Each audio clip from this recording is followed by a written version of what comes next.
Let's make the base of our pop-up birthday album. For that, I'm just taking some pieces of white cardstock that measures 12 by 12 and I'm cutting it to 6 by 12, and then you can just fold them into half and you will need 3 pieces of cardstock like that, and then we will just make some connector pieces to connect these pages together to make an accordion fold.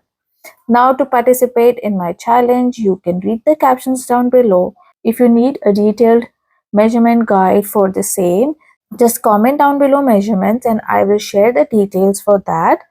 Now, once you have connected all these pieces together to make an accordion fold, now it's time to select some pattern papers and then just stick them to desired size of 578 by 578 inches. Don't forget to put the tape from edge to edge on the back of our album. This will be the base which will get stuck to the cover of our album. For this album, I have selected a unicorn themed paper. I hope you guys are excited to make this album with me. See you in the next video.